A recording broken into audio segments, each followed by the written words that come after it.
Con ustedes, el doctor Ernesto Zedillo.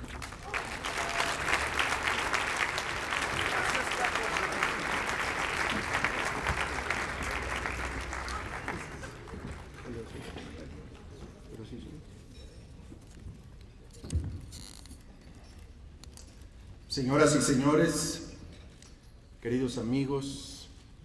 apreciadas y respetadas amigas,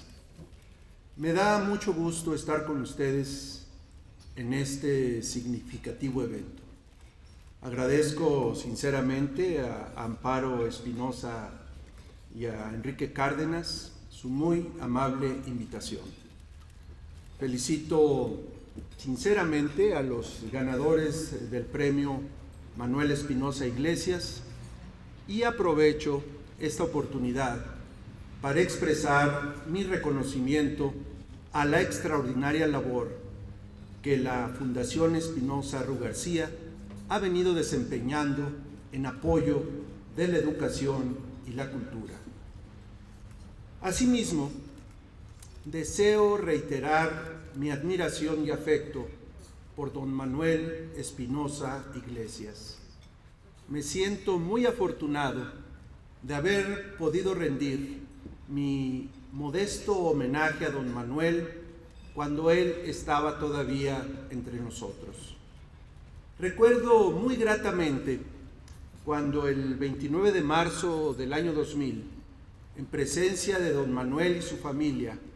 al inaugurar en Puebla un centro escolar que lleva su nombre, pude exaltar su contribución al desarrollo del país, así como su excepcional altruismo para la preservación del patrimonio histórico, la divulgación de la cultura y el fortalecimiento de la educación en nuestra nación.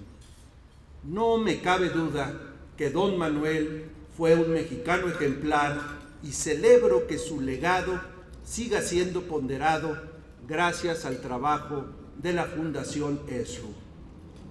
Entre los grandes aciertos de esta fundación, sin duda, debe contarse el establecimiento y generoso apoyo al Centro de Estudios Espinosa Iglesias, que en su relativamente corta vida, gracias al liderazgo académico de Enrique Cárdenas, ha producido investigaciones de gran pertinencia para la comprensión del México contemporáneo,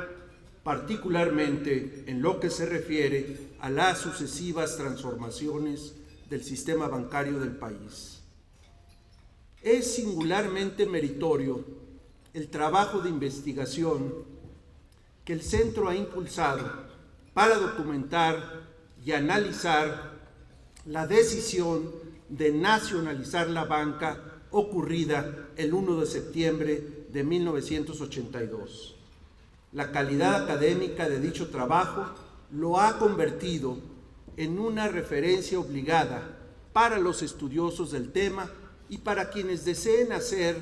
una valoración de aquella decisión de nacionalizar la banca, algo que, por cierto, yo no haré esta noche. No adentrarme en la valoración de la decisión específica de nacionalizar la banca no me impide recordar que esa determinación vino acompañada de otra que a partir de entonces cambiaría la relación económica de nuestro país con el resto del mundo. El anuncio de que México entraba en suspensión de pagos de su deuda externa y adoptaba un control integral de cambios. Independientemente de que fuesen o no justificables o incluso imperativas por el agotamiento sufrido en las reservas internacionales del país, dichas medidas cerraron de tajo los flujos comerciales y financieros del país con el resto del mundo. Hoy diríamos que la mañana del 1 de septiembre de 1982, la economía nacional fue súbitamente desglobalizada. Solo que esta desglobalización resultó muy relativa y de corta duración. De hecho, la suspensión de pagos y la interrupción abrupta del comercio exterior pusieron rápidamente de manifiesto el muy significativo grado de interdependencia alcanzado ya desde entonces entre las economías tanto desarrolladas como en desarrollo de lo que en aquella época se llamaba el mundo occidental. Lamentablemente, la ruptura del patrón dólar-oro en 1971 y los efectos de la primera crisis del petróleo de 1973-74 no fueron suficientes para alertarnos de lo mucho que estaba cambiando la economía internacional y de la necesidad urgente de adaptarnos a ese cambio. En contraste, aquellos países en desarrollo, señaladamente del este asiático, que reaccionaron rápidamente, primero al choque petrolero y después al choque de Paul Volcker, tuvieron un desempeño favorable que las llevó al cabo de algunos años a converger con los países desarrollados. La crisis mexicana inauguró una nueva etapa para la acción de los organismos financieros multilaterales como el Fondo Monetario y el Banco Mundial, ejerciendo recursos financieros en montos sin precedente para aquella época, lo que no impidió que pagásemos un alto costo económico y humano a consecuencia de aquella crisis. Lo cierto es que los acontecimientos del 1 de septiembre del 82 marcarían el principio de un proceso que, aunque muy dilatado, nos llevaría a ajustarnos a lo mucho que había cambiado y seguiría cambiando la economía del mundo y a reconocer las deficiencias de nuestra propia economía. Aunque tomaría tiempo, se fueron asimilando muy duras experiencias de lo que sucede cuando no hay disciplina fiscal. Se tiene una alta dependencia del ahorro externo. Se pretende evitar la inflación con controles de precios y otras medidas distorsionantes y fiscalmente costosas. Se mantiene cerrada la economía y se reprime la intermediación financiera. Por fortuna, la evolución política de México no se sustrajo de aquel proceso de crisis y ajuste. En cuanto a nuestra inserción en la economía mundial, después del reforzamiento proteccionista de los 70 y el experimento de autarquía de 1982, comenzaron a tomarse los pasos para aprovechar los mercados internacionales. Al desmantelamiento de los mecanismos más distorsionantes de protección comercial que se habían utilizado con nefastos efectos en la economía mexicana durante muchos años y la cautelosa entrada al GATT, le siguieron la exitosa negociación del Tratado de Libre Comercio de América del Norte y de otros acuerdos bilaterales de liberalización comercial, así como el concurso decidido de nuestro país en la conclusión de la Ronda Uruguay y la creación de la Organización Mundial de Comercio. También se emprendió un significativo proceso de liberalización financiera que no solo comprendió el proceso de reprivatización de la banca nacionalizada en 1982, sino además el relajamiento de diversas restricciones y controles sobre los intermediarios financieros que, al conjugarse con la estabilización de la economía del país y la recuperación del acceso al crédito internacional voluntario, acabó de poner a México en el grupo de países en desarrollo caracterizados como francamente en proceso de globalización.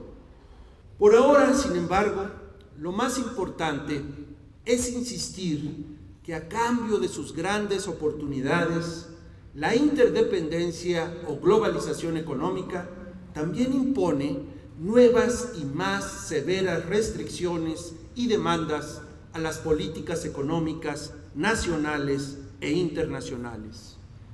Insistir en este punto es muy oportuno, ahora que en la generalidad de los países latinoamericanos y ciertamente en México parece haber una renovada confianza en las perspectivas de nuestras economías. Limitándome al caso de México, lo que observo es que esa confianza se sustenta en la significativa recuperación económica del 2010, después de la contracción del 2009, en el hecho de que este año se alcanzará un crecimiento del PIB cercano al 4%, a pesar de la desaceleración en los Estados Unidos y en otras importantes economías. Se basa en la suposición de que, dada la revaluación de su moneda y el aumento de los salarios de su fuerza de trabajo, China ya no será un competidor tan fuerte como el que tuvimos en la última década. Esa confianza se basa también, por supuesto, en que las variables macroeconómicas fundamentales, como el estado de las finanzas públicas federales, la inflación y el saldo en la cuenta corriente, han tenido un comportamiento favorable durante ya varios años. Además de estos factores, la mayor confianza, al menos en algunos observadores, parece obedecer a la convicción de que por fin será posible emprender las reformas estructurales que necesita nuestra economía para crecer más rápidamente. Ninguna persona sensata jamás ha sostenido que la pobreza y la desigualdad pueden superarse únicamente con el crecimiento económico, pero no conozco alguna que proponga que sin este crecimiento pueda alcanzarse esa meta. No basta con crecer, pero es indispensable hacerlo. Por eso necesitamos aplicarnos más a lograr las condiciones que harían crecer considerablemente más rápido nuestra economía. La experiencia internacional sugiere que el crecimiento bajo se debe a baja inversión en la planta productiva e infraestructura, o a una baja inversión en capital humano, o a una baja productividad de los factores productivos, o al efecto simultáneo de los tres problemas. Para el caso de México, un buen número de estudios sugiere que la causa fundamental de nuestro bajo crecimiento económico se encuentra más en el comportamiento de la productividad que en una insuficiente acumulación de factores productivos, aunque bastante nos ayudaría una tasa de ahorro e inversión más elevada. El punto que quiero enfatizar es que si no logramos que nuestra economía tenga una clara propensión a elevar la productividad de los factores productivos, será entonces imposible alcanzar y sostener tasas más altas de crecimiento económico. Nuestra economía mantiene un fuerte sesgo contra el aumento de la productividad, debido principalmente a dos causas estrechamente vinculadas entre sí. Una es el hecho de que gran parte de la fuerza de trabajo está empleada en la llamada economía informal, donde por las razones de limitada especialización e inseguridad jurídica, que mi amigo Hernando de Soto ha explicado mejor que nadie, la productividad por persona ocupada es inherentemente baja. La otra es que aún en muchos de los sectores de la economía formal, el grado de competencia es insuficiente para provocar la innovación y cambio tecnológico que conducen al aumento de la productividad. A pesar de los procesos de liberación y apertura que ocurrieron hace ya algunos años en nuestro país, sigue siendo difícil y oneroso crear y liquidar empresas en los sectores formales de la economía, en tanto que las reglas laborales han hasta ahora desalentado la creación de empleos productivos en esos sectores formales. Un propósito que en verdad una a todos los mexicanos, a todas sus organizaciones sociales y a todos los partidos políticos, debiera ser el de construir en el lapso de unos cuantos años un verdadero Estado de Derecho que ofrezca seguridad y justicia a todos los mexicanos. Esa construcción institucional no solo es parte esencial de la respuesta para vencer estructuralmente el gravísimo desafío que la criminalidad ha planteado al Estado y la sociedad mexicana, sino que además nos ayudaría a sortear las serias tempestades que la economía mundial seguirá enfrentando por varios años. La construcción de una firme legalidad que sea la base de nuestra convivencia económica, social y política sería también el camino más corto para alcanzar el desarrollo que hasta ahora nos ha eludido. Muchas gracias.